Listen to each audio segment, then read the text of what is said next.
What do you want? We want information. Information. Information. Who are you? The new number 2. Who is number 1? You are number 6. I am not a number. I am a free man.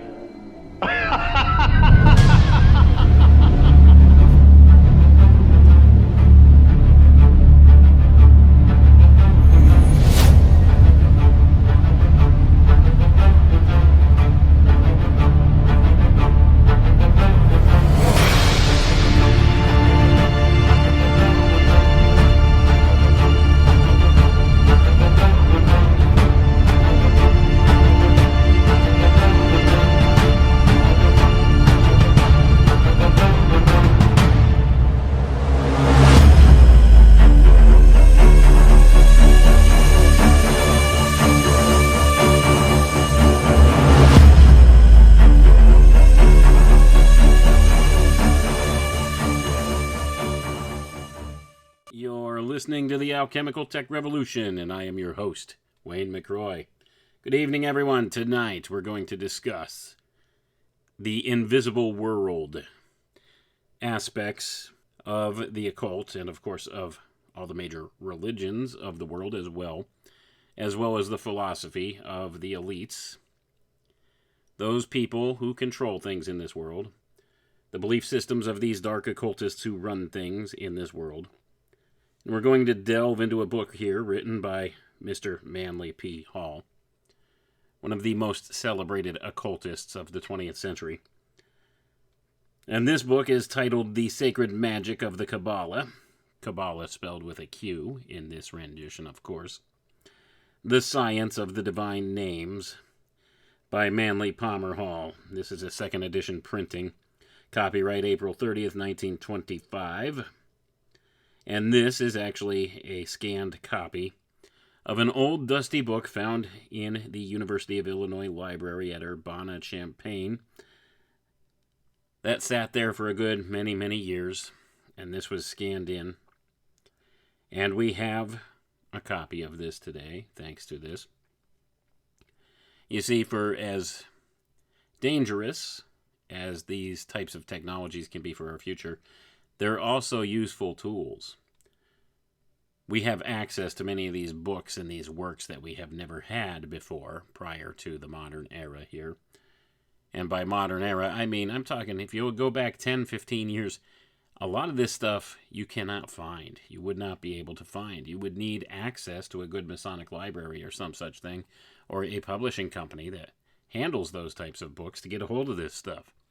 But now, thanks to the modern wonder that is the internet, we have many of these things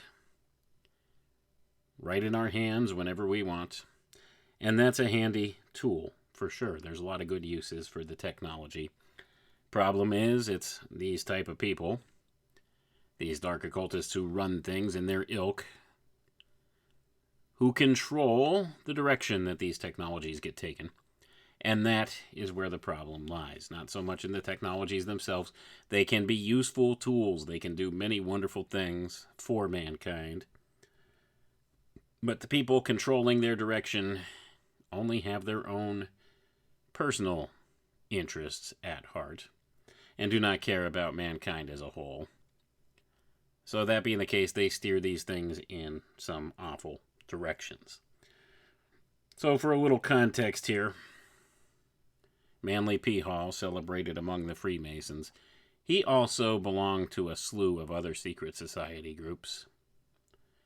He was highly celebrated as an occultist throughout many of the different occult fraternities, but primarily the Freemasons. This is where he's known. He's written a lot of things. If you could get any of his books, get a hold of any of his books, get them and read them.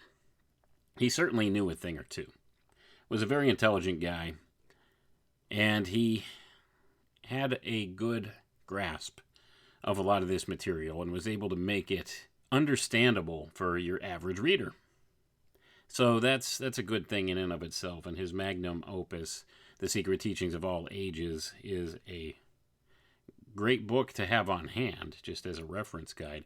It goes a lot of different directions and doesn't go into necessarily the full context of everything, but it is a good resource for anybody looking at this stuff to get a grasp of what it is that these people in positions of power in this world actually believe and the things they act upon, and why they do the things they do. And tonight we're going to touch on that a little bit here. Like I said, this one is called The Sacred Magic of the Qabbalah. Qabbalah spelled with a Q, and there are distinctions in the spellings of the word Qabbalah. It's not all one thing. There are many different iterations of the word and how it's spelled, and they all have slight nuance in difference in meaning. And that's the important thing to keep in mind. So Qabbalah with a Q here. Perhaps we'll get a little inkling as to what differentiates this version of Qabbalah from the more traditional use of the letter K in the spelling of Qabbalah that we're more familiar with. Well, likely more familiar with. That's the one that gets most heavily touted in the mainstream by all of those people who confess to be Kabbalists, like Madonna and some of the other celebrities who like to utilize and implement some of the secret knowledge that they've gained through the study of the Qabbalah. And they like to flaunt it publicly, but this is the one that most people are familiar with, Qabbalah, spelled with a K. That's the one that gets the most attention, but there are other subtle nuances, and we've covered a little bit of that on past shows here. But tonight, we're going to read into this book. And this book is going to give a pretty broad overview of things. Give you a pretty basic description of what these secret society groups believe. And what they believe about, well, the masses at large. And themselves.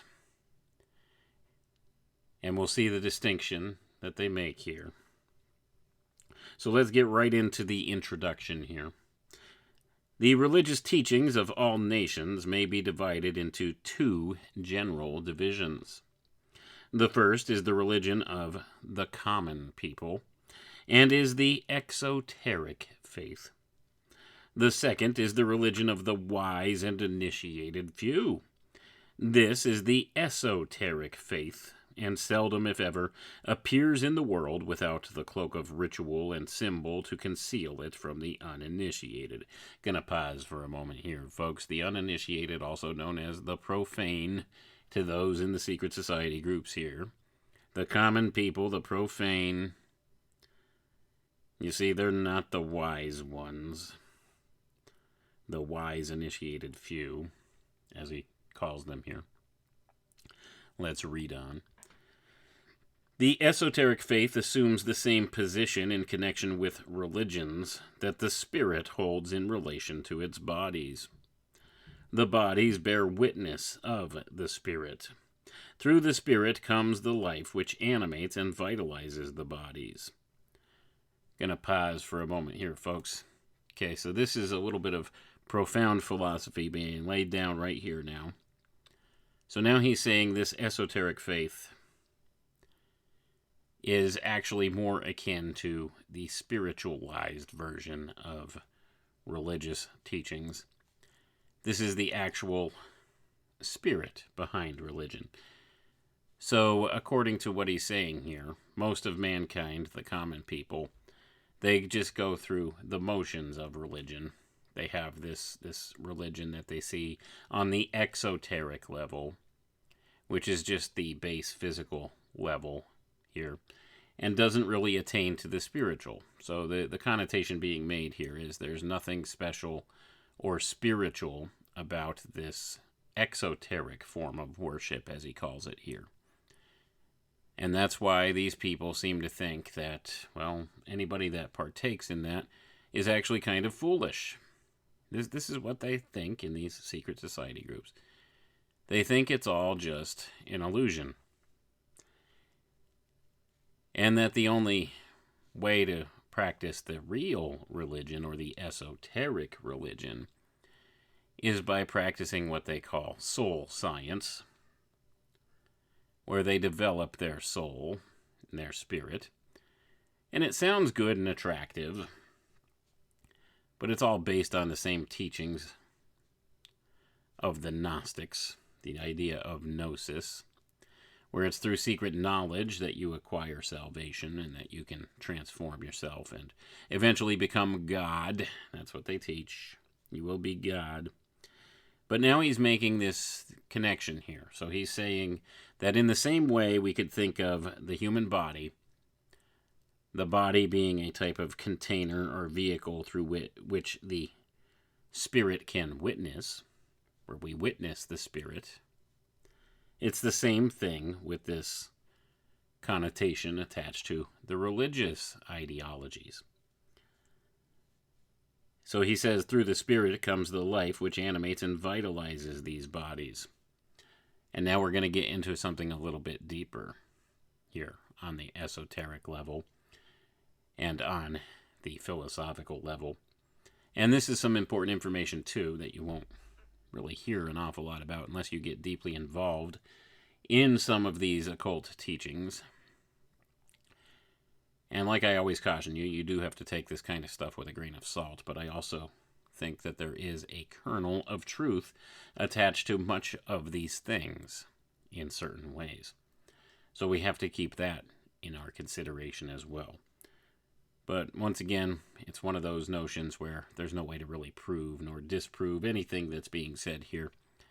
We just take it upon the basis of the fact that this guy was considered an authority on this stuff, and what he's handing us here was intended for members only, for initiates only.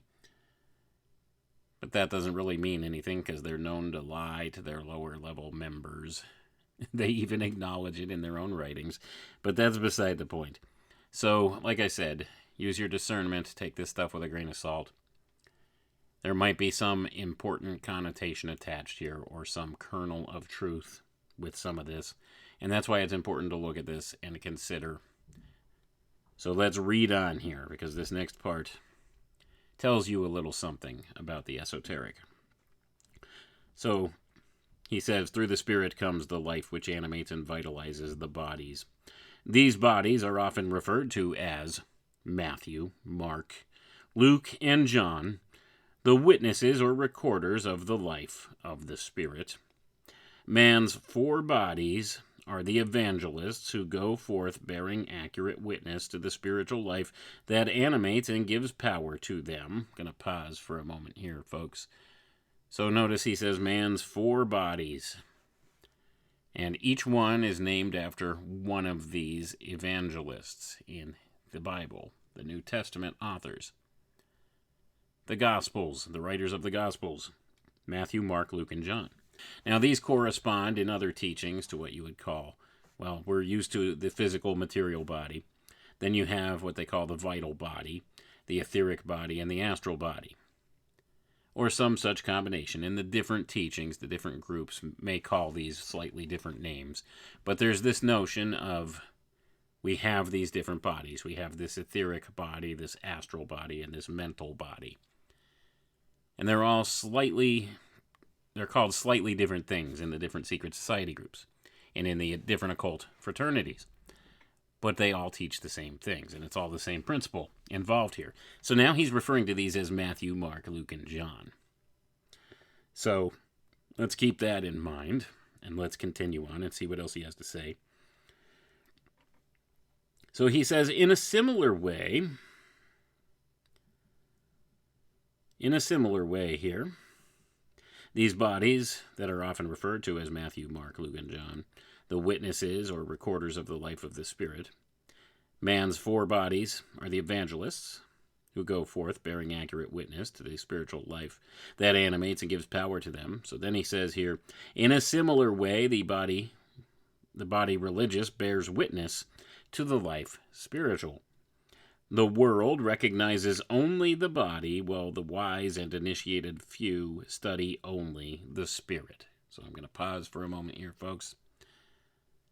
So he's saying the world looks upon the body, but the wise and initiated few look upon the spirit. Study the spirit. And it's the same thing, the same connotation being attached here as well. we see man externally from our points of view. We don't see inside. We don't see the spirit. We just see the body. And the same thing could be said of organized religion. We just see the body thereof. Of organized religion, we don't see the spirit thereof. And this is where the potential for deception can step into things, because we only see the external appearance. So the same is true here. And he says that these people, well, they study the spirit. They study only the spirit.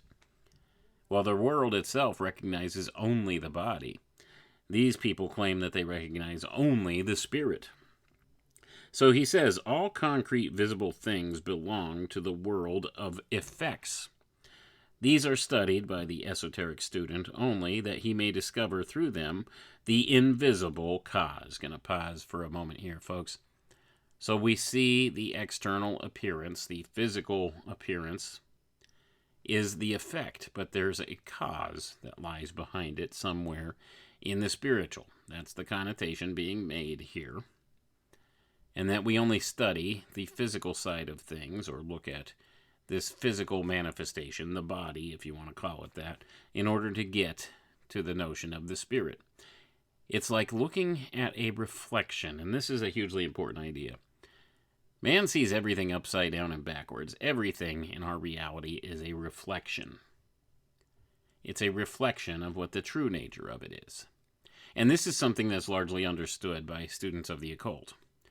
It's all a reflection, so it's all based upon this mirror-like idea, where we can see just the physical manifestation itself as a reflection of something spiritual, some spiritual-sided component.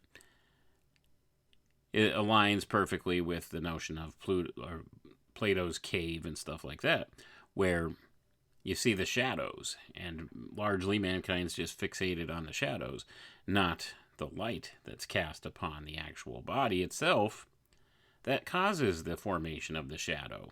You see, you have just the physical effect. You see the shadows, the physical effect, but what's it the effect of? What's the cause of that? Well, it's the light behind the actual person, or behind the object that casts the shadow. And in Plato's cave allegory, they don't see the object or the light cast on the object, behind the object. They simply see the shadow and acknowledge the shadow. Well, it's the same kind of thing with this notion of reflection from the spiritual into the physical world here, into the body, from the spirit to the body. So that's the point that's really getting thrown across here. And of course, this predates the modern era quite a bit, and predates a lot of these secret society groups too. You see, like I said, there is a kernel of truth to a lot of this stuff that they do teach. And they do teach some good information. But it's always tainted with just that little bit of poison, and that's what you have to be wary of. And that's why I always caution you, take it with a grain of salt. Use your own discernment with these things. So Manley P. Hall here says that the esoteric student looks only at these physical effects to find the invisible cause. So they look at the visible only to find the invisible cause. True esotericists are students of Aristotelian reason, using the visible only as a means whereby they may know the invisible, studying the multiplicity of effects that may become mentally and spiritually aware of the unity lying behind the diversity in nature. Gonna pause for a moment right there. Studying the multiplicity of effects or appearances, so that they may become mentally and spiritually aware of the unity lying behind the diversity in nature.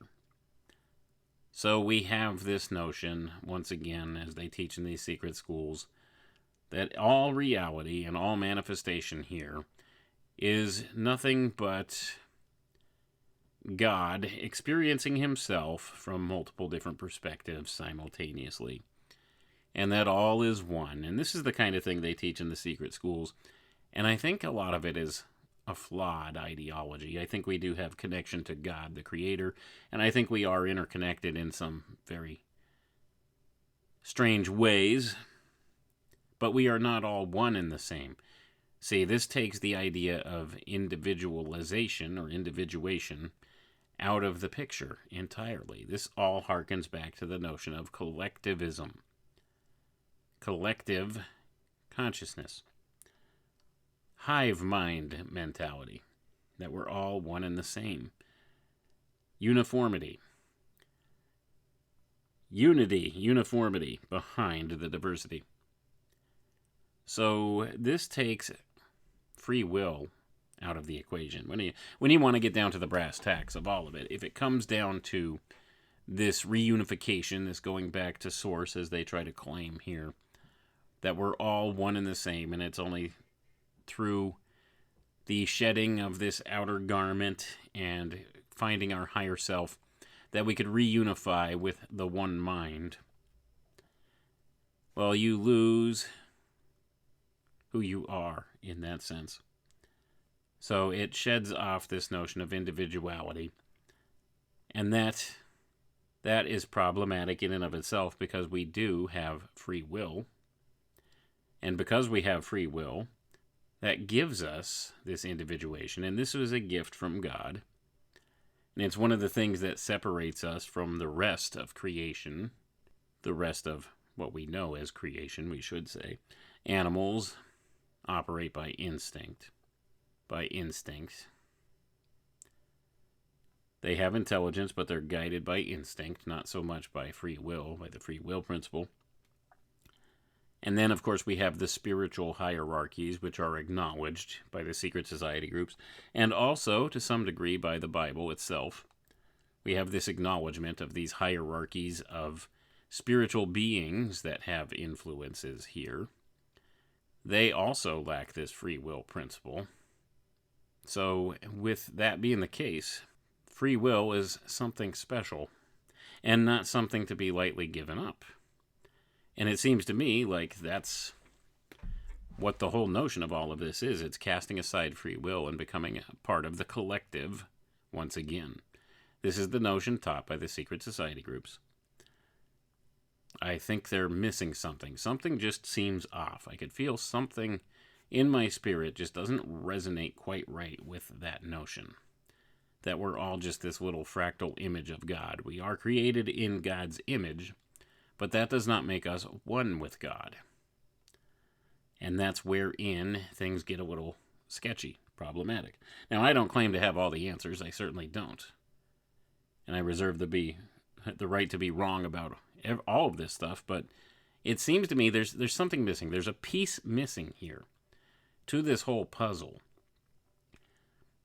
And they always teach about this return to oneness, this at oneness, the universal one, this whole idea. And some of it stems back to Neoplatonic philosophy and things like that.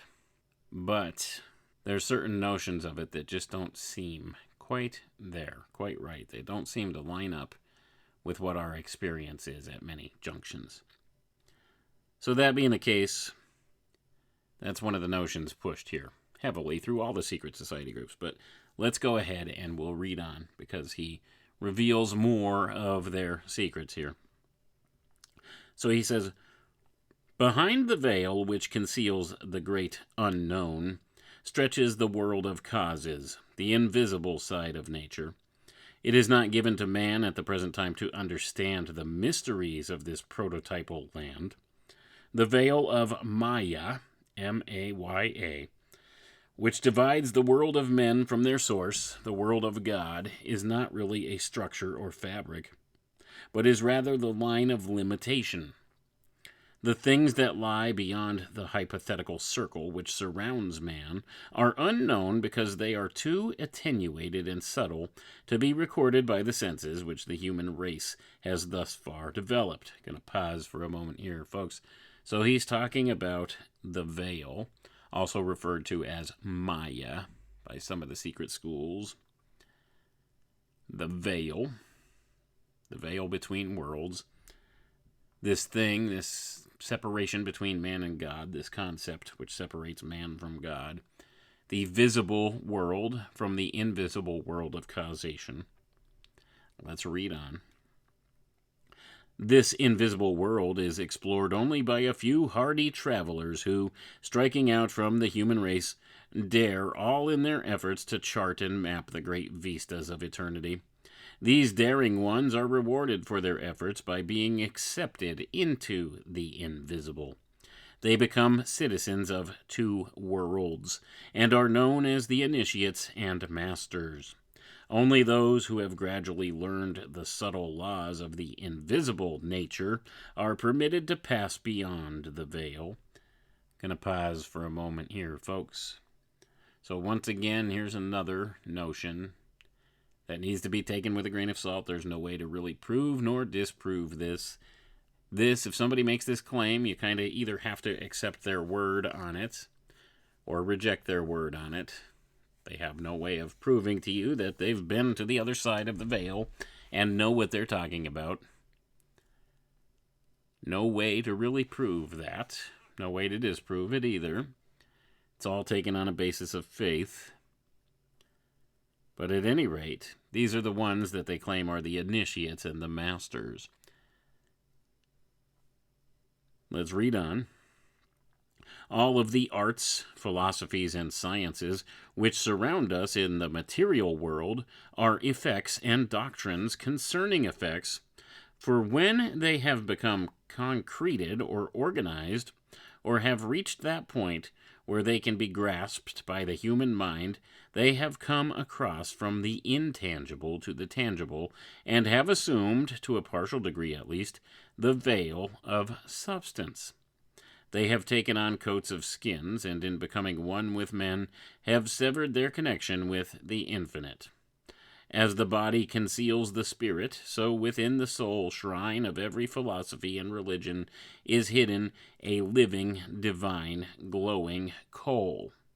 This fiery radiance is the esoteric power, the spirit of every art and science. It is that part of the human being which still preserves its divine element. With the sword of true discrimination, man must sever the false from the true, the head from the body, the spirit from its sheath of clay. Gonna pause for a moment here, folks. So now he's saying here that just as man has this spirit, this divine spark inside of him, every science, philosophy, and religion has a type of a spirit to it, or this divine fire to it.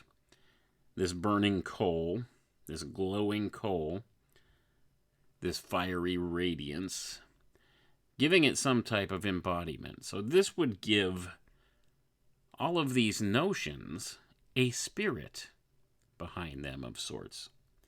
A spirit. Now, isn't that interesting? Because these are like concepts that seem intangible. It's not something you could really touch and feel and know on a physical level here.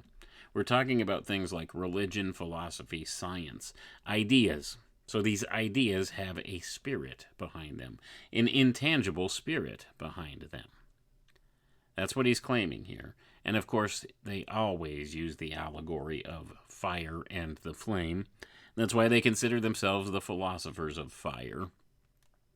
You see, they see this divine fire as being the essence, the spiritual essence, the causal factor of all things that emanates into manifestation here in the physical world of some sort. And it's always got this burning coal, this little ember behind it, this fire. And they describe it as such. And it's not always something that necessarily we see as a physical manifestation, but there's certainly a spirit behind it. So we have this notion of things, and of course, it goes beyond that as well. Let's read on, and we'll see what else he has to say here. Philosophy is a concrete, exoteric study, but it conceals within itself occultism, the mystic philosophy of the soul. Gonna pause for a moment here, folks. Now, listen carefully to what Manley P. Hall just said there. He said philosophy in and of itself is an exoteric or concrete study. It's a type of body. It's the embodiment principle of a thing, but it's not the spirit or essence behind it. And remember, he tells you the true esoteric student will seek for that essence behind the body, the spirit behind the body, and will only study the body to learn more about the spirit behind it. So that's what's being applied here and conjectured here. So he says that philosophy is the exoteric study of what he calls occultism or mystic philosophy of the soul. And that would be the spiritual side of it. So keep that in mind. So he says the former bears witness to the latter, for both are one. The visible, tangible body is for the consideration of the materialist, and those who are wedded to form, while the invisible body is for the consideration of those few who can realize its existence because of particular training along the lines of mystic thought. The craft mason, with his geometry, conceals behind his exoteric rituals the geometry of natural law. Beneath chemistry lies hidden alchemy, waiting to give to those who can search out its depths the secrets of spiritual transmutation and the chemistry of life. Religion, as we know it, shields the path of the mystic, for it is unfolding gradually the ideals of service and brotherhood, which are the basis of true mysticism. So I'm going to pause for a moment here, folks, just to point out a few things. And like I said, sometimes I think there's a kernel of truth or a core of truth to much of what they teach. You see, they do teach good information, but they also have it tainted with that little bit of poison, as always. So he's saying here, geometry. Geometry is the exoteric teaching of what the esoteric principle behind it is, and that would be natural law. He also says chemistry is the exoteric form of teaching that conceals the esoteric form, which is known as alchemy, wherein you'll find the spiritual transmutation secrets and the chemistry of life in alchemy, not in the body as chemistry, but in the spirit, alchemy. And now he's also saying here that religion shields the path of the mystic. So he's saying that religion is the exoteric or external form of a type of worship or relationship with God the Creator. And he says that the esoteric side of that is the basis of true mysticism. So let's keep that in mind. And like I said, I think there's a core of truth to some of that, but I think calling it service and brotherhood and true mysticism takes us off the path. I don't think that's the true nature of what should be the esoteric path behind the exoteric form of religion. You see, it should be about a right relationship with our Creator. That's what should truly be behind this exoteric notion of religion. It doesn't have to be religion. It's a type of spirituality. It's a spiritual path wherein you seek this proper relationship with your Creator. Not necessarily mysticism. You see, there's been a substitution made here within the secret schools. They're trying to substitute in some other notion for God the Creator. The seeking of mysticism or knowledge or gnosis instead of seeking out this relationship with our Creator. And I think this is where they get it wrong. Now, this is my opinion based upon years and years and years and years of study and personal experience. And I do reserve the right to be wrong about all of that, and you are free to disagree with my assessment if you'd like. But in my view, I'm just trying to give you what I see as what's true and right here.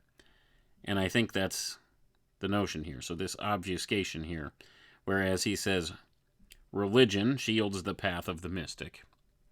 I guess in a sense, if you call somebody who's seeking that right relationship with God the Creator a mystic, then I suppose that could kind of be a correct statement. But you see, it all depends on how do you define the term mystic or mysticism. What does that mean? Well, they've substituted this quest for knowledge or gnosis in place of this. And this is where sometimes it gets a little confusing. And this is where we get dealt off the path. There's even sub-branches of many of these teachings, and there is a sub-branch that delves heavily upon biblical context. Christian mysticism. So we have this notion of Christian mysticism as well. And there's some inherent flaws and fallacies in that notion of things too. That also leads people off the path, in my view. So even though I think there is a kernel of truth to this, what you by and large find when you go searching down these roads and looking at what the secret society groups and the occult fraternities have to tell you about this, they lead you down this path towards what they call gnosis or enlightenment or illumination, this quest for knowledge, where you can save yourself through knowledge. So it takes you off the path. And like I said, they do put out a lot of good information, and they do give good information. But it's always tainted with that little bit of poison. And we see that here with how Manley P. Hall presented this. So religion, he says, is for the exoteric view, for the masses. You know, the foolish plebes out there. The unworthy ones out there, the unworthy masses. Religion is that exoteric form that they seek after. And it's only in the esoteric, these enlightened initiates, that have the inkling, and they're seeking after this mysticism or this gnosis. And that's what they claim is the true notion behind things. And like I said, just to make the distinction, I think that's incorrect. What is important is seeking after a right relationship with God the Creator. So it's all about this connection, this relationship with our Creator. And that's what we should seek after instead of this gnosis. So they've taken people off the path here by leading them in a good direction, by explaining things in a good way like this, because it's hard to dispute, yes, behind chemistry lies alchemy. Behind geometry lies the laws of nature. So also he's saying behind religion lies the path of mysticism. Well, behind religion should be the path to right relationship with God the Creator, not the path to mysticism. See, they put in substitutions of one thing for another. And of course, all of this has to do with, well, let's face it, agendas and power grabs by select few people in this world. They wouldn't want to tell you you should seek after God, seek out God's will for your life. No, they want you to do what benefits them, these people in positions of power, these controllers at the top of the power structure, at the top of the secret society groups. They want you to do what is good for the group instead of what's good for yourself and your soul and what's good for God, or what God would have you do or want you to do. They want you to usurp your free will to the group. So the whole notion here is they've taken a side trail. And it's all about elevating themselves and keeping themselves entrenched in this power and leading people down a path that benefits them, not necessarily the people below them in the secret society groups. So that being the case, we see here, so he says this is the path of true mysticism, the basis of true mysticism. And I don't want to get too hung up on a side trail here. But the whole notion here is that they say knowledge is the path through which we find this true mysticism. Knowledge, gnosis, seeking this illumination, enlightenment. And what that has to do with is the elevation of the self to the higher self, the deification of the self, the elevation of the self to godhood. And that is not relationship with the Creator. Because although we are created in the image of God, we are not God. And they teach that we are God, or we can become God, through the use of our intellect and through enlightenment, illumination, through initiation, through this process, this training that they go through. And just as an aside for people out there listening, if you want to be able to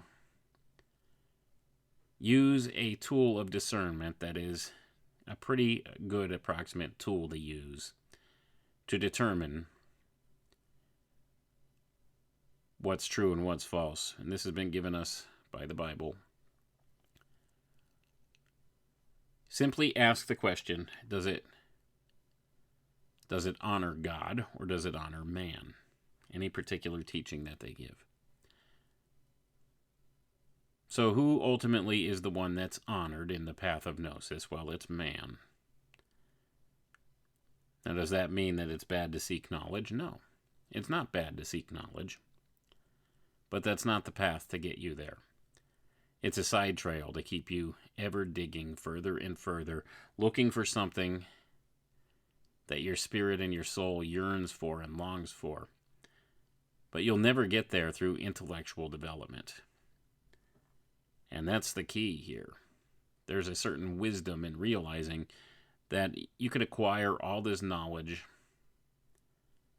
all this gnosis, could learn all these things, and it's not going to benefit you in the end. It benefits somebody else in the end, the person pulling your strings within the secret society groups. That's who. Now, you can acquire a lot of this knowledge on your own without going through the secret society groups and understanding some of the things they teach, being able to apply discernment to those things to determine what's good food and what's poison. And you could understand a little better happenings in this world in that way by looking at these things that they teach. As long as you understand that the seeking after this knowledge, that's not going to fulfill that yearning in your heart for this right relationship with God. Because that's what every man inherently has within him. It's part of this divine spark that we have. It's that desire. And nothing will fulfill that desire, although people try to fill that yearning with everything else. And it's not fulfilling. Anything else is not fulfilling. It's even the same with this knowledge. Because what you find when you start going down this road for gnosis or secret knowledge is you want more and more and more.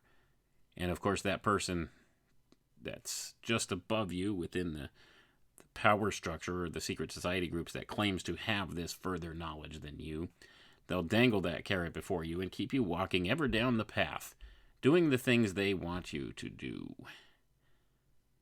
You see, there's a reason they have people take blood oaths to join these secret society groups. It's not just, it's all part of a tradition, there's nothing to it. Tell that to William Morgan, who was murdered by the Freemasons in the way prescribed by the oaths he took for revealing their secrets. So, you see, there's reasons for this, and it's all about maintaining their control and their power. Those at the centralized group at the top of the power structures. And there is a centralized group at the top of all of these different secret society groups. It's interlocked. This is what you would call the Illuminati in the modern era here. Certainly is. They go by many different names, though. But it's all the same centers of power that interact with all these different secret society groups. They're all interrelated and interconnected, and they all teach the same things, just slight variations on the same things. And they keep people chasing after this dangling carrot of secret knowledge, secret powers. You can acquire secret powers. You can acquire supernatural powers, powers like clairvoyance and astral projection, and all of these types of things you can allegedly do. That's how they keep you walking down the trail. Make it sound attractive.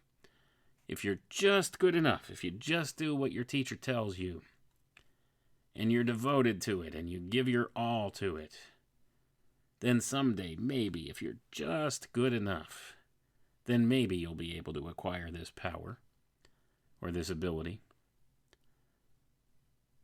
But you know what? It's a lie. You never get there, folks. You never get there. They just want you to think you can. There will be ones that claim to have those powers, but how do you prove something like that? How do you prove you have clairvoyance? And I'm not saying something like that doesn't necessarily exist. I think some portion of it does exist in some way, shape, or form. But these people in these secret society groups that tell you these things and try to give you this information and teach you this stuff, they're leading you down a trail, down the primrose path. Because you'll come to understand as you get further and further along. Perhaps they're lying to you. Perhaps they themselves don't have these special abilities, or the ones that they know above them that are alleged to have these abilities. Maybe they don't have these abilities. And you're just never quite good enough. So in order to hide the fact that you're just not quite good enough, you begin to lie about it too. Just so you could advance further in the order. This is how a lot of this stuff works. It's all based upon lies and deception, deceit, dishonesty, even to their lower level members. They purposely tell them wrong interpretations of symbols and rituals and handshakes and everything else that they do. Admittedly. In their own writings, in their own words. So why would you trust these people? And this is the thing here. So we have Manley P. Hall telling us this stuff. Is it true? Does it make it true? Where did he learn it from? Did he really have any of these powers and abilities himself? Now, like I said, I do find oftentimes there are some kernels of truth to some of what they say.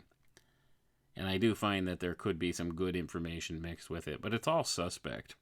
You do have to take it all with a grain of salt and apply proper discernment to it. But at any rate, so not to belabor that point any longer, we've paused there for quite a long time. Let's get back to it. So next he goes on and he says, the true student of music can never gain the full inspiration of his art until the attuned keyboard of his being registers the music of the spheres, for these are the eternal harmonies in nature.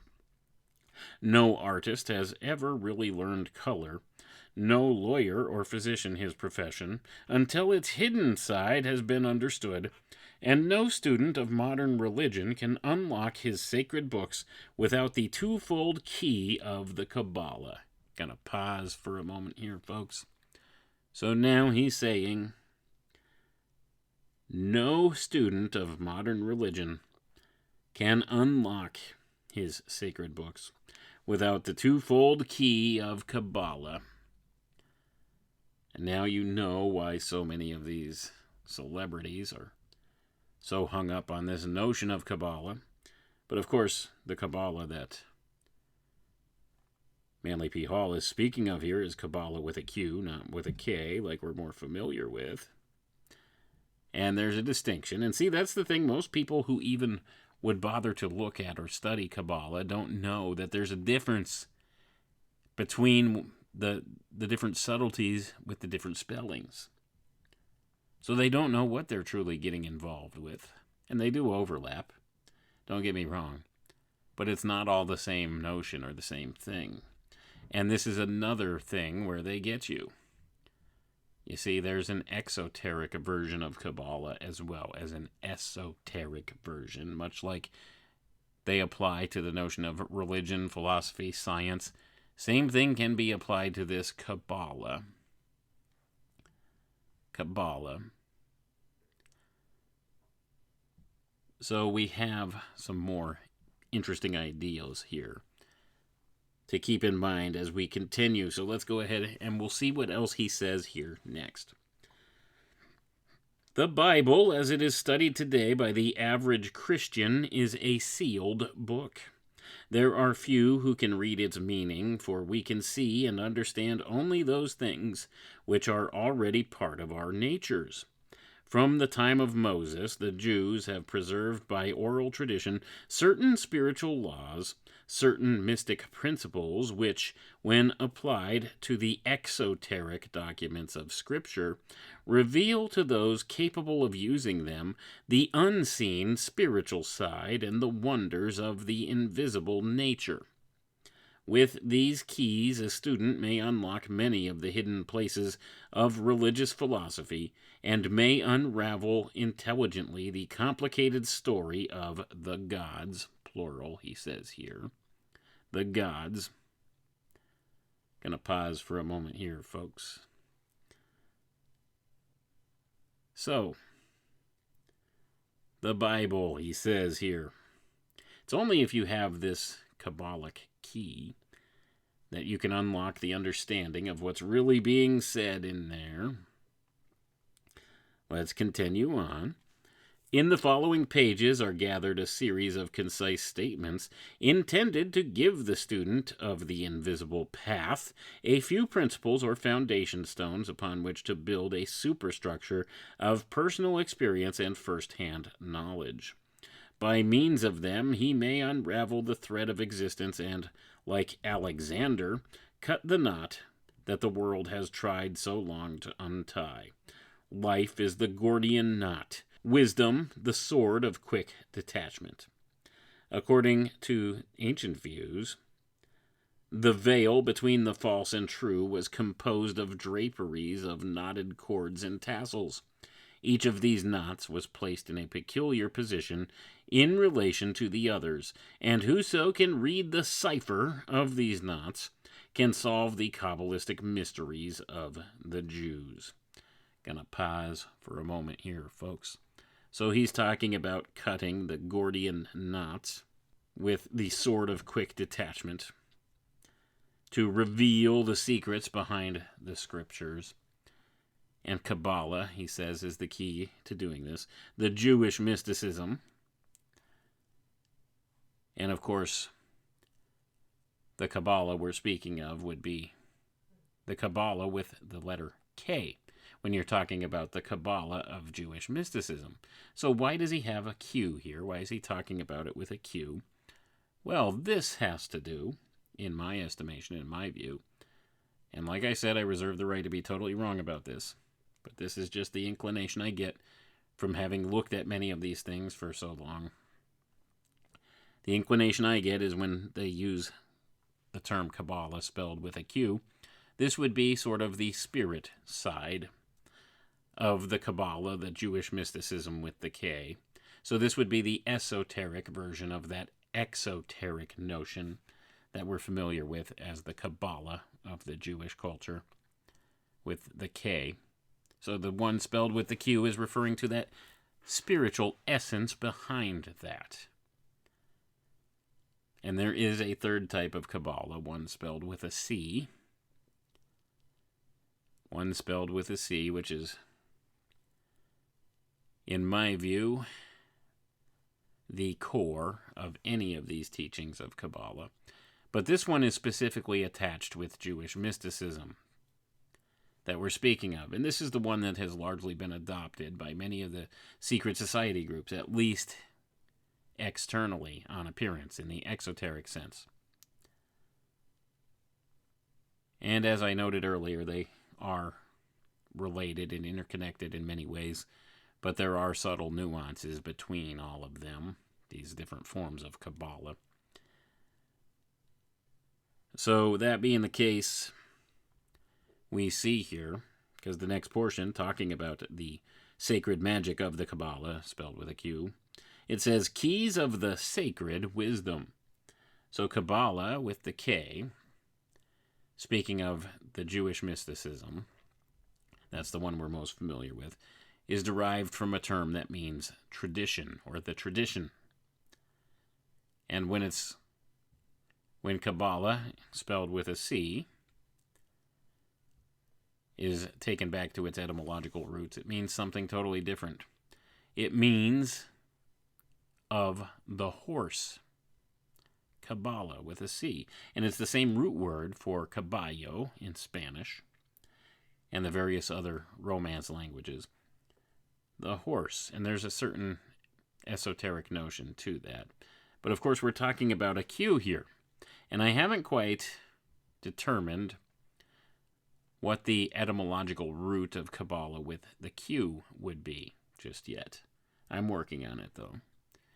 There is a distinction to be made, but I think it has to do with this notion of sacred wisdom, whereas Qabbalah, with the K, being the exoteric version of a Qabbalah, is seen as the Jewish mysticism. This means tradition. So it's talking about an exoteric, external tradition attached with this sacred wisdom, spelled with the Q.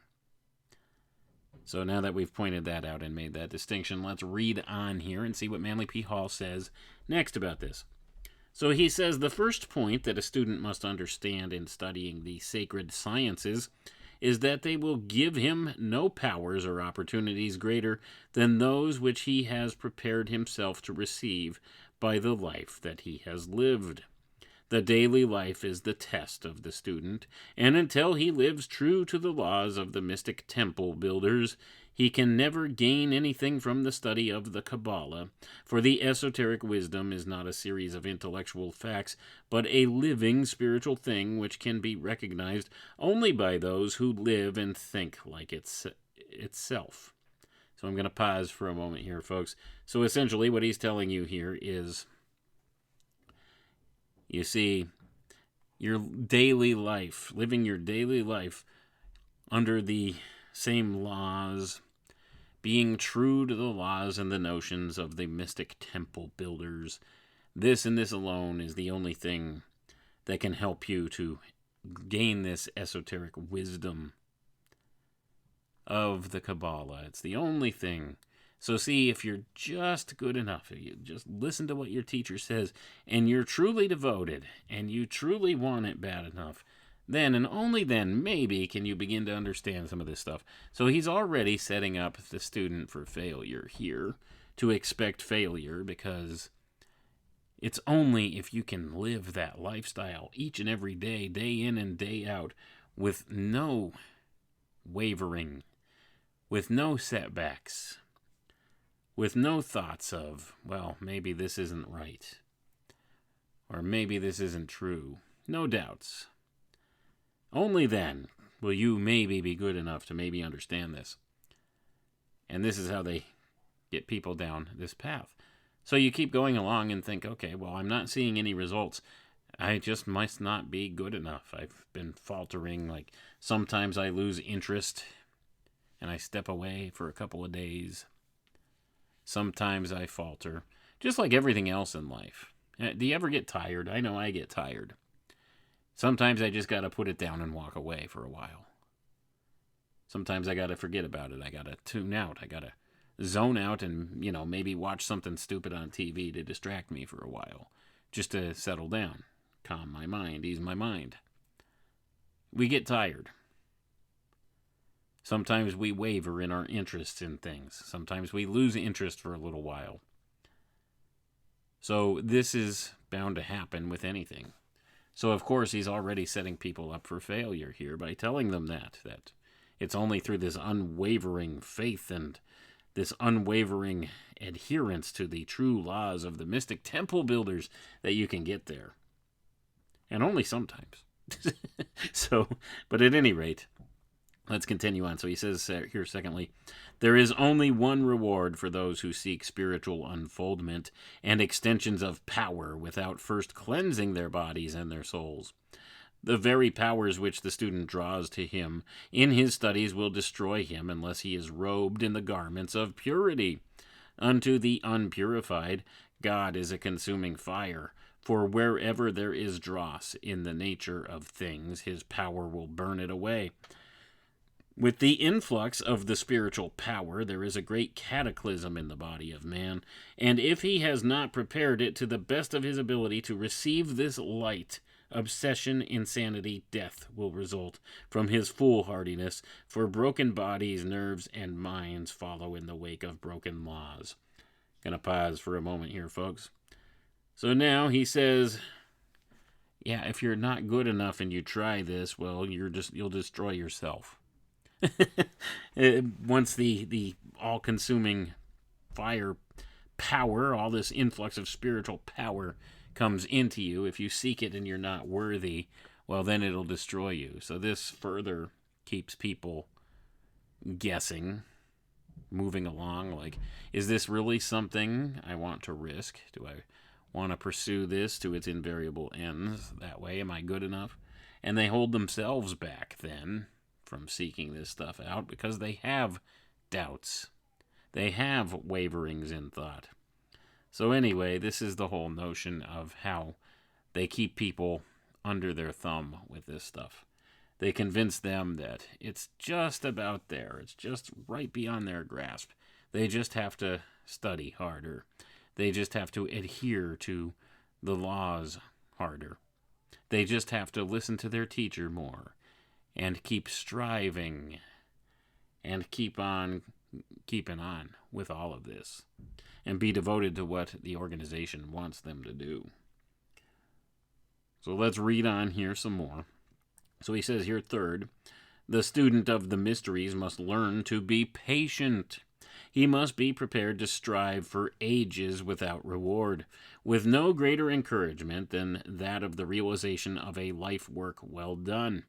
The powers of the true mystic and the insights of a Kabbalist are not assumed, but are evolved by years and lives of unselfish service and by slow, certain self-improvement. There are no exceptions to this rule anywhere on the white path. So I'm going to pause for a moment here again, folks. So he's also telling you, chances are you're never going to see any results from any of this stuff. Not in this lifetime, but maybe in a new life. Maybe in your next life, when you're reincarnated, maybe then you'll see some spiritual evolution and some self-improvement there. And he says there's no exceptions to this rule on the white path. So only those seeking on the white path here is what he's talking about. There's no exception there. So this infers that there's something other than the white path, maybe the dark path or the black path, wherein maybe there's a shortcut to this and you can achieve some type of spiritual power in this life without having to go through the motions over and over again and seeing no results and maybe getting discouraged from that. So you see how they set people up. And the expectation of failure is there, and the expectation of no result is there. But just keep on faithfully doing this thing that doesn't work. Maybe it's the same thing that goes along with, we could relate this to some other things in life. Like, let's look at our government system. Maybe if we vote harder this time, then we'll see some changes, right? Keep on voting. Regardless of what we see the result being over and over and over again. We get no result. We get nowhere fast. Same type of a notion here. But let's continue on and see what else this tells us. So fourthly, he says, the ancient Kabbalistic magic of the philosophers had nothing to do with fortune-telling, divination, or the so-called arts of numerology, for such things were considered to be of the earthy, and it was considered a prostitution to make these great spiritual things serve the human side of nature.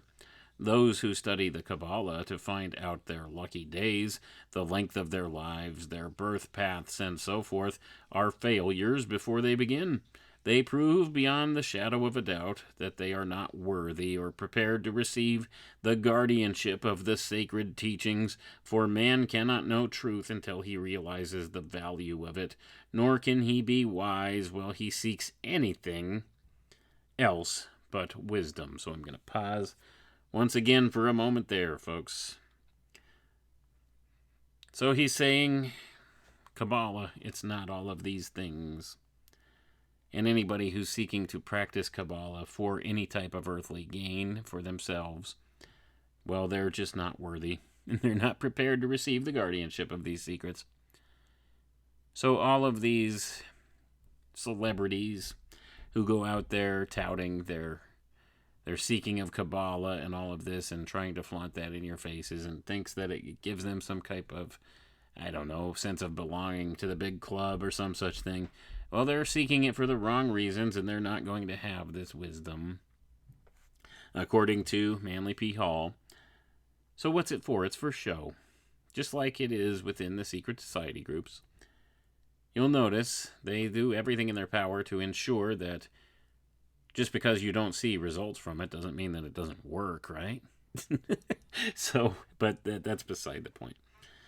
Let's read on. So 5th, he says, the study of man can be approached successfully only by those who have attained the qualities of reverence and obedience. Obedience. Each must have one ideal as his guiding star. Each must study principles and not personalities. With simplicity of heart and clarity of mind, he must approach the great mystery. When man abuses his privileges or does not make use of his opportunities to understand nature's law for his being, he brings down upon himself unhappy karmic reactions. Gonna pause for a moment here, folks. So you see, the study of man, he says, can be approached successfully only by those who have attained the qualities of reverence and obedience. Obedience to who? Well, your teacher, your occult fraternity, the brotherhood. And he says that when man abuses his privileges or doesn't make use of his opportunities to understand nature's law for his being, he brings karmic reactions to himself, unwanted ones. And of course, he refers to nature's law. Nature's law, nature spelled with a capital N, denoting that nature in and of itself is God. Once again, a misnomer here. Nature is not God. God created the natural order in the natural world, but God is not nature. Nature is not God. God supersedes nature. God is greater than his creation. He sits above and outside of and throughout his creation, but he is not his creation. But you see, these people deify nature as God in many instances here as well.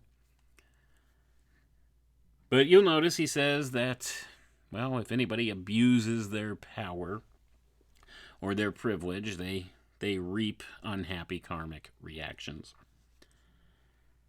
So they do recognize this notion of karma, of karmic retribution, as a portion of natural law. We could call it natural law because it is God's laws of nature, not nature's laws. Nature didn't write its own laws, folks. But that's the connotation here, nature's laws. Nope, natural law, you could call it natural law, or God's laws of nature. But this is where we have some distinctions to make along with that. But let's continue on, because there's still more ground to cover here.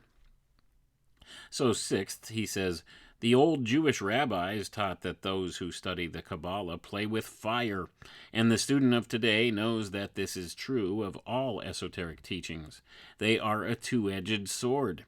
For that reason, the mystery schools demand years of purification and preparation, and the student of the ancient wisdom must, without hesitation, accept the obligations if he desires the illumination. Gonna pause for a moment here, folks. Let me repeat that last portion again. So the student of the ancient wisdom must, without hesitation, accept the obligations if he desires the illumination. And of course, what obligations are we speaking of? Well, he must adhere to the rules of his teacher and of the brotherhood, and he must do what they want and swear his fealty to the brotherhood, and not to reveal their secrets to any outsider or profane out there. You see, they take various blood oaths throughout the different degree systems of these secret society groups. They swear blood oaths not to reveal the secrets of the order. And they swear allegiance and fealty, and if you desire the illumination, well, you have to do what you're told. Didn't we lay that down in the last portion here where he talks about obedience? Obedience. Are you beginning to see yet how this is all just a setup for a control system? It's a system to control the human mind on many different levels, within the fraternity as well as outside the fraternity. Perhaps even more so inside the secret order, the secret fraternities. Let's go ahead and continue on. So he says, 7th here, the curiosity seeker, or those searching for thrills, can never gain the sacred truth or fathom the secrets of the ancient Hebrew. The same is true of those who study magic, only that they may gain from it powers by means of which they hope to take advantage of less informed people. Who searches for wisdom in order to gain temporal power can never secure the true spiritual light. All who follow such courses are disciples of the black path. Going to pause for a moment here, folks. So this was inferred earlier when he was talking about the white path. There's the black path. So all people who are searching for wisdom in order to gain temporal power can never secure the true spiritual light. So he says all that follow such courses are disciples of the black path. Well, what can we find out about this black path? These are the people that want to take the shortcut and want to have worldly power now. And of course, they always present themselves, all of these occultists within these occult fraternities, these secret society groups, the ones that write books like this, they all present themselves as being, well, we're part of the white path. We're the good guys.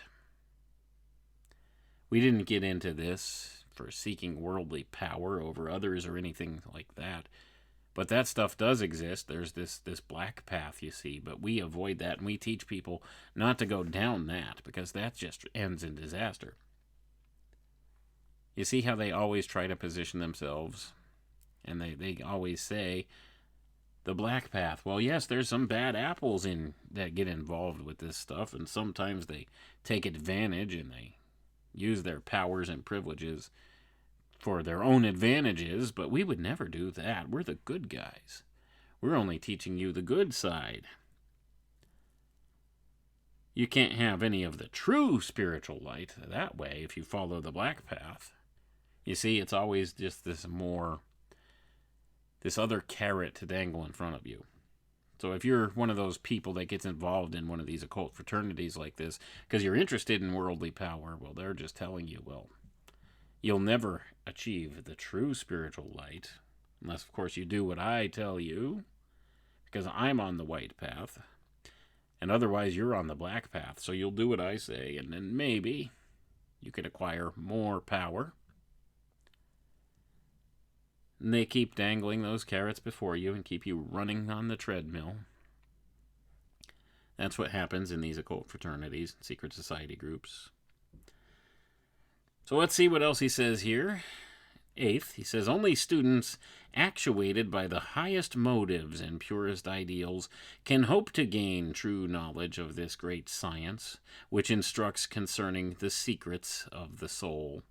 Not until the seeker after spiritual illumination so lives that he proves by his thoughts and actions his right to receive the celestial knowledge will the keys of the sacred sciences, the silver key of the old and the golden key of the new Qabbalah, be entrusted to him. I'm going to pause for a moment here, folks.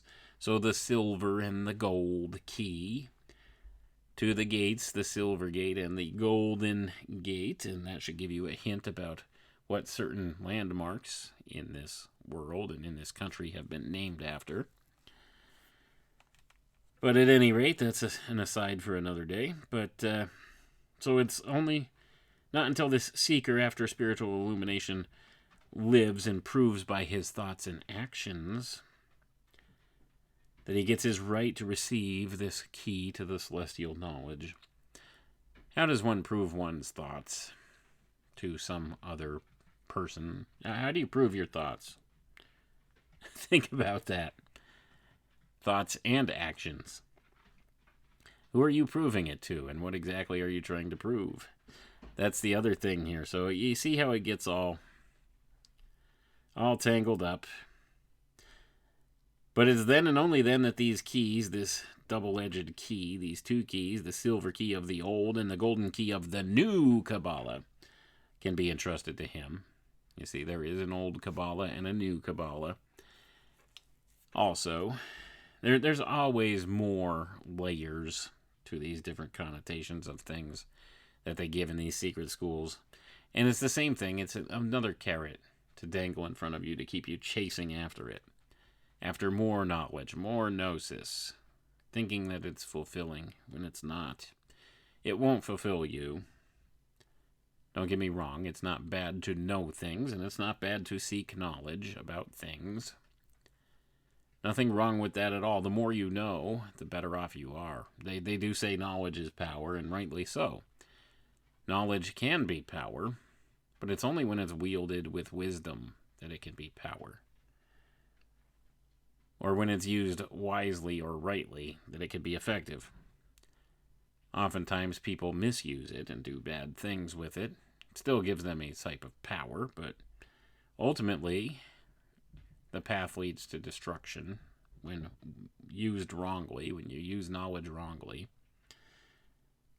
And of course they do tell you that in these secret schools, but what they don't tell you is that they do misuse it most of the time.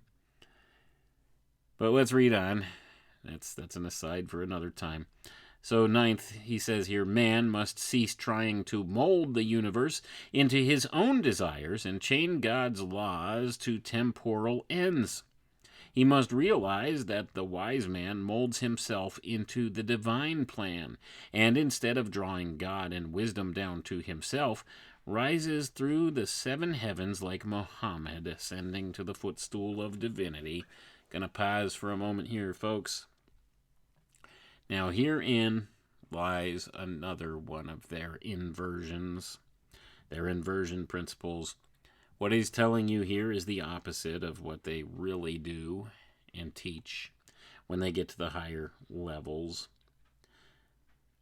You see, they're not about man trying to cease to mold the universe into his own desires.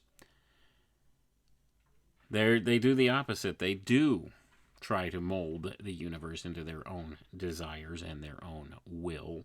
In fact, there's been entire occult fraternities founded upon these ideals. Entire religions. New religions. This would be part of your new Qabbalah with the golden key, in case you were interested.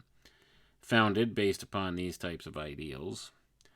One by one, Mr.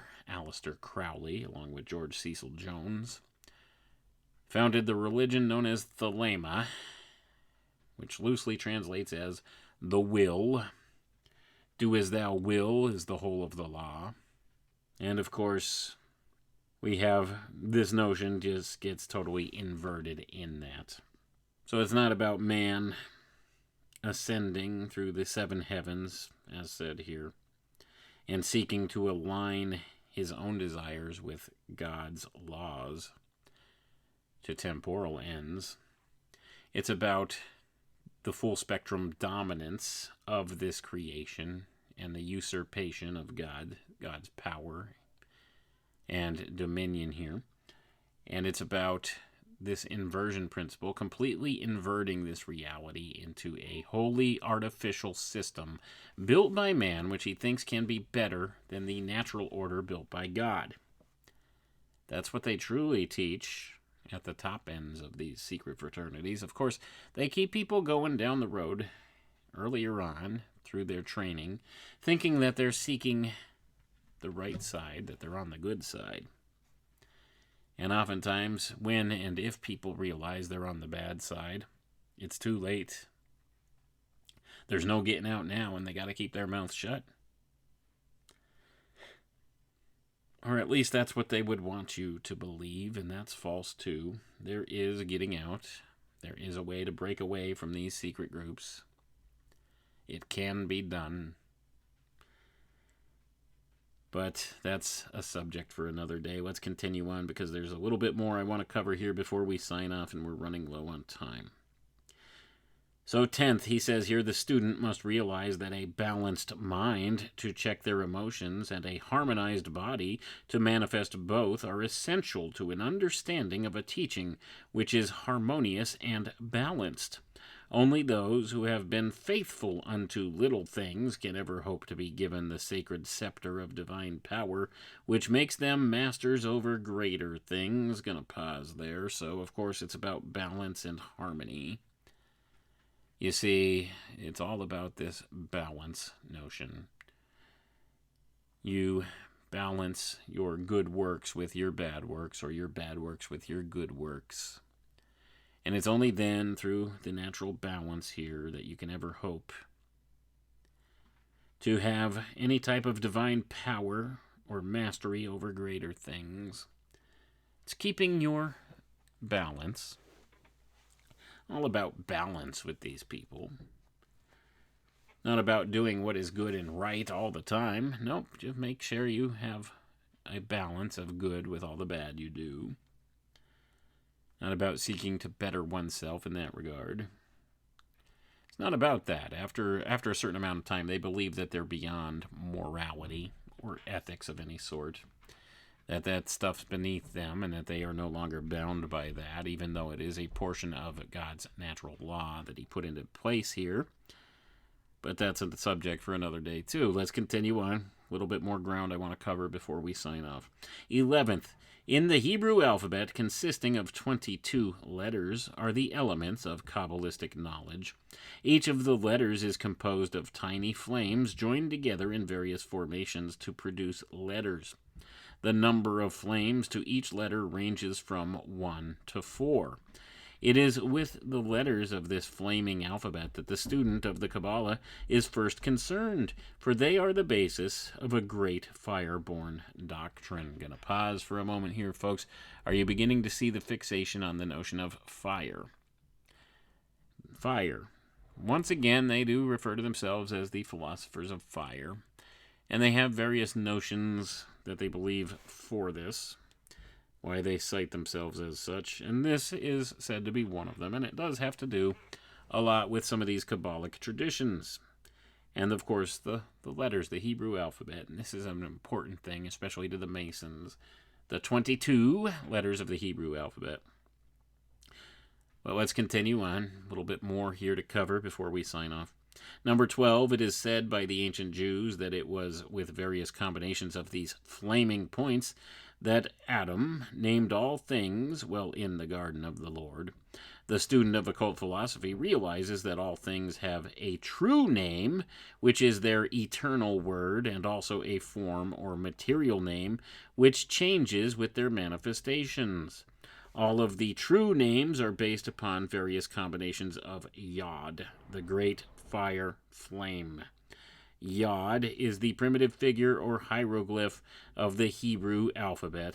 It is the name of the independent fire flames which gather together to form the 22 letters.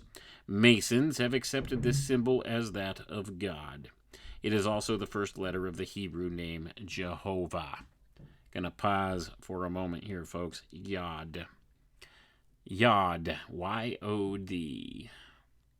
Yod. So you see here, there's a lot of important connotations being attached here with this last portion, of course.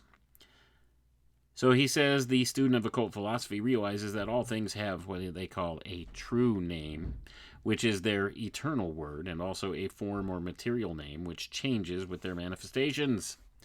And it says all of the true names are based upon various combinations of Yod, the great fire flame. Yod. Yoda. You ever wonder what Yoda meant or was all about? Of course, this is the great fire flame, the true name of the master.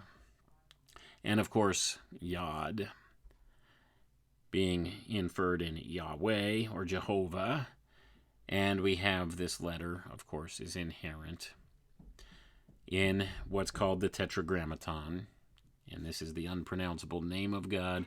And it is said to be attached to the true name of God. And see, here's the other portion of the teaching here. And a lot of people may not realize this is actually a thing, but of course, Manley P. Hall says here, the student of occult philosophy realizes that all things have a true name, which is their eternal word or name that goes with them. But see, if you know what their true name is, that gives you control or power over them. That's one of the hidden secrets, allegedly, in the occult. That's one of the things that was said about Solomon and building his temple. You see, according to the occultists' traditions, Solomon had a magic ring in which he was able to summon and control 72 different demons to build the temple. And the reason he could control them is because with this ring, he was also given the knowledge of their true names, and therefore he could command them as such. And this type of a notion goes on through a lot of the different secret teachings of this stuff. So this is an important connotation to Kabbalists in particular, the notion of true name, the true name. And everything has a name. And of course it does say here that Adam named all things in the garden of the Lord with the various combinations of these Hebrew letters and the 22 Hebrew letters. And this is one of the important things to be said here too. And this ties back through this Kabbalistic tradition, this notion of these Hebrew letters being an important distinction thereof. And you'll notice, if you go back and you look at some of these old Hebrew letters in their alphabet system, they don't have any vowels. Therefore, mispronunciations were quite a common thing for people that weren't familiar with the language. And that's why we have so many different ways of referring to God or Yahweh or Jehovah in this different way, because of the various inflections and vowel sounds you could put between these consonant letters here, these Hebrew glyphs that were given of this Tetragrammaton, the 4 letters that spell out the name of God, the true name of God, the unpronounceable name of God. And nobody is said to know what the true pronunciation is, except for maybe a select few in the occult tradition where they would know this. So that being the case, we could see that what's said here in some of the occult traditions, it's an important notion, this whole notion of the true name. But let's go ahead and get on with the reading here, and we're going to wrap it up here real soon. So he says here next, 13th, he says, these fire flames represent living forces among the creative hierarchies, which we know as the vitalizing or life-giving forces of nature. Various combinations of these celestial creatures differentiate and vivify all of the forms which we see in the material world. All differentiation is the result of various combinations of spiritual energies which cross and recross at different angles according to the receiving poles and centers within the evolving life. The various combinations of these forces in the invisible world spell out the archetypes of bodies, and these bodies become the consonants of the Hebrew alphabet. Gonna pause for a moment here, folks. The body. So you see how in the Hebrew alphabet the body notion is spelled out through the alphabet. Of course, it's missing the vowel sounds. Well, the vowel sounds in this notion would relate to the spiritual side thereof. And this is why it becomes a hugely important thing in the pronunciation of the true name of God, the Tetragrammaton, or the true name of anything in particular, and giving the power over that. So it says here, the vowel points, which were never written by the ancient Jewish people because they represented divine elements and were too sacred to be symbolized upon paper, represent the life centers which animate and give expression to the consonants or forms. In the same way, the whirling vital centers in the human body are the invisible causes which lie behind our visible bodies. As there are 7 vital centers, so there are 7 vowels, but as 2 vowels, W and Y, are at the present time only partly used, so certain spiritual centers are latent under certain conditions at the present time. As no word can be formed without vowels, so no body can be built of consonantal elements alone. Every body must have its unwritten but sounded and admitted life element. Gonna pause for a moment here, folks. So now we see some of the symbolism involved here. When you have this notion of an alphabet with all consonants and no vowels, well, the vowel has to be added in to give it that life element in order to make it a pronounceable word. And we see here in our English language, he points out that there's 7 vowels. And this is a much lost thing in the modern time. We're familiar with A, E, I, O, U. And I'm sure those of us that are a little bit older have been taught sometimes Y. You might remember that. But I also remember sometimes W was considered a vowel in certain words. But that is kind of an archaic thing in the modern era now. That's something that kind of began to disappear out of the teaching in the public schools in the 1980s. W as a vowel. Only part-time used as a vowel, much like Y. So this is an interesting notion that he puts here too, and of course there's 7. 7. And that's the important thing, and a lot of this has to relates to the spoken word and the written word, and there are distinctions to be made here. So he says the vowel points and their sounds, colors, and forms were grouped together by the ancients as the spirits before the throne and composed the unspeakable name of the unknowable God. Gonna pause for a moment here, folks. So just what I was telling you about all along there. He also says, according to the Jews, there were 2 great worlds. The higher or superior world was called the macrocosm, and in its rules the divine man, macroprospis.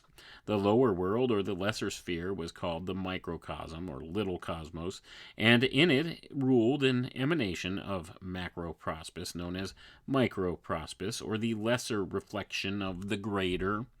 Man made in the image of his father, the great man, or Adam Kadmon, the archetype, contained both the nature of the human, or lower, and nature of the divine, or higher. In order to understand nature and God, these philosophers taught that man must unravel the mystery of his own being, which was made in the shadow of God, and find the sacred meaning of the 22 hieroglyphic letters and the vowel points as they play out their drama in spirit and substance. And I think we're going to end it right there tonight, folks.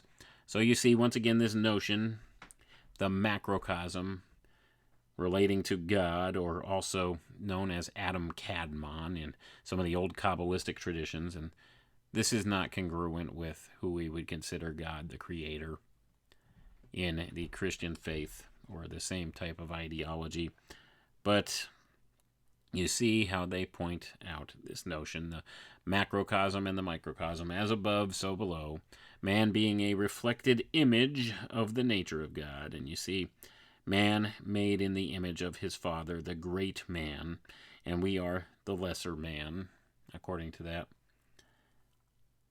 So you see, there's some notions of truthfulness inherent in some of it, but there's also a little bit of poison in there as well. And you have to wonder how much of this has the ring of truth to it. And like I said, I do think there are some true things being told. And there is some good that can be garnered from these teachings, and that's why we explore them. But it does require a little bit of discernment, because there's always that little bit of poison in there. So you could ask yourself, does it honor or glorify God, or does it honor or glorify man? If you're looking for a tool for discernment as to whether a thing is a good or a faulty teaching. And you can apply that to these various notions and make some discernments on your own. But at any rate, this is what we're talking about with this notion of the invisible world. There's this world of causation in spirit, this spiritual side, that causes manifestation in the visible side here. So the invisible being manifest as something visible here. And this is some of the philosophy behind that. And I do think there are some true elements to this philosophy, as well as some things that kind of miss the mark. And it's something we need to consider and look at here. So we have all of these elements being taught within the secret schools, and oftentimes they can be used to misdirect people, seeking after knowledge in place of seeking after God. And you're not going to find what you're looking for with this knowledge, because it never ends. They keep you running down the trail further and further and further, where you never get quite to the heart of the truth of the matter. You never do by seeking knowledge. And they keep you running on this hamster wheel over and over again and fulfilling whatever it is that the agendas that they want done are. And you go along to get along with it when you get involved in this stuff. And it usually ends badly for people. But they don't realize it. They think they're doing good. They think they're doing right. They think they're on the right path. But usually it doesn't end well for them. And that's the true nature of it, because it's based in deception. And that's where the problem lies. But at any rate, we have this notion that perhaps the causation of things that happen in this world doesn't necessarily follow in suit with a physical cause and effect sequence. There may be a spiritual cause that underlies all of these things, and I think that may be the true nature of our reality. Something starts out in a spiritual type place to begin with, and gets reflected here in the physical material world. And that's wherein we can have some discernment of things, by recognizing that there's a spirit behind many of these things. And included in that would be notions like our modern science. There's a spirit inherent there. And Rudolf Steiner called this spirit Ahriman. I would call it Antichrist behind this notion we have today of science. Science has become the new religion, folks, of our age. And it's misleading people and guiding people in the wrong directions, in my view. But anyway, food for thought tonight. Food for thought, ladies and gentlemen. I want to thank you all for tuning in. I appreciate each and every one of you. We'll catch you next time. Have a good night now. What do you want? We want information. Information. Information. Who are you? The new number 2. Who is number 1? You are number 6. I am not a number. I am a free man.